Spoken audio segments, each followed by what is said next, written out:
வணக்கம். நான் ஜெர்மனி நாட்டில இருந்து வந்திருக்கேன். தமிழர்களும் இந்து கலை கலாச்சார மன்றம் மற்றும் பரதநாட்டிய கலைஞர் இதனுடைய செயல்பாடுகள்ல இருக்கேன். அங்க உலக ஈழத் தமிழர்களுடைய நலனுக்காக பாடுபட்டுட்டு இருக்கேன். இப்ப தமிழ்நாடு நான் வந்திருக்கேன். எனக்கு ரொம்ப நாள் ஆசை, தலைவர் அவர்களோட கையால நான் ஒரு விருது வாங்கணும். எவ்வளவு விருது வாங்கியிருக்கேன். அவருடைய பாதத்தில் விழுந்து ஆசீர்வாதம் வாங்கணும்னு ஆசைப்பட்டேன். 3 வருஷத்துக்கு ஒருக்க நான் தமிழ்நாடு வர்றதுனால எனக்கு அதுக்கான சூழல் அமையல. ஆனா இந்த முறை வந்தேன். ஆனா வந்த இடத்துல என்னால அவரை இப்படி பாப்பேன் நான் எதிர்பார்க்கல. அது எனக்கு ரொம்ப கண்ணீரை கொடுத்துருச்சு. நான் ஐயாவை வணங்கிட்டு இன்னைக்கு அப்பாயின்மெண்ட் கிடைச்சது பிரேமா மேடத்திட்ட. அம்மா அவங்க சிறப்பா பேசினாங்க.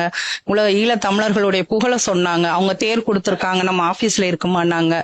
நீங்க அங்கிருந்து வந்திருக்கீங்க கேப்டன் அவர்களை பாக்குறதுக்காக, ரொம்ப சந்தோஷமா அப்படின்னாங்க. சாப்பிட்டுட்டு போங்கன்னாங்க. என்னுடைய கலையை பத்தி பெருமையா இருந்தாங்க. ஒரு பெண்ணா இருந்து நம்ம சமுதாயத்துல இவ்வளவு தூரம் இருக்கீங்களே, உலக வெளிநாடுல போய் கலையை பரப்புறீங்களே பெருமைப்பட்டாங்க. அவங்க கிட்ட ஒரு தலக்கணம் பார்க்கல, ஒரு பெருந்தன்மையான ஒரு தலைவரா இருந்தாங்க அம்மா.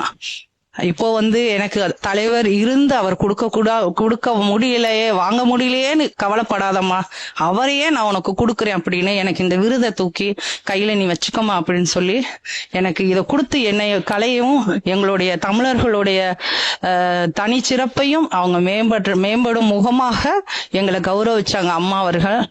எனக்கு ரொம்ப சந்தோஷமா இருந்தது.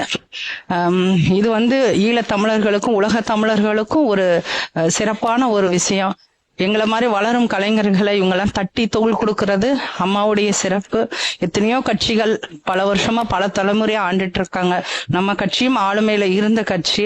அந்த இடத்துல இன்னைக்கு நம்மளுடைய அம்மா அவர்கள் பிரேமலதா மேடம் அவர்களும் அவங்க அடுத்து சிஎம்மா பார்க்கணுங்கிறது என்னோட விருப்பம். அவங்களும் ஆட்சியில வரணும். உலக மக்களுக்காக நிறைய நன்மைகள் செய்வாங்க. ஈழத்தமிழர்களுடைய ஆதரவு அம்மாவுக்கு இருக்கு. அதோட எனக்கு நல்ல ஒரு வாய்ப்பு கொடுத்திருக்காங்க. டிசம்பர் 8ஆம் தேதி என்னுடைய பரதநாட்டிய கலை நிகழ்ச்சி அவங்களுடைய மாநாடுல நீ கட்டாயம் பண்ணணுமா, இவ்வளவு தூரம் நீ கஷ்டப்பட்டு உழைச்சிருக்கமா, நம்ம சமூகத்துக்காக உழைச்சிருக்க, நீ எங்க மாநாடுல உடனே ஆடணும்னு எனக்கு கேட்டுட்டாங்க அம்மா.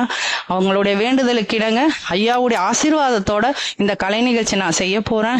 எல்லாருமே மாநாடுக்கு வாங்க. நம்ம கேப்டனுடைய புகழ் என்றும் அழியாம நம்ம எல்லாரும் பாதுகாப்போம். தமிழ் வாழ்க, தமிழர்கள் வாழ்க. நன்றி, வணக்கம்.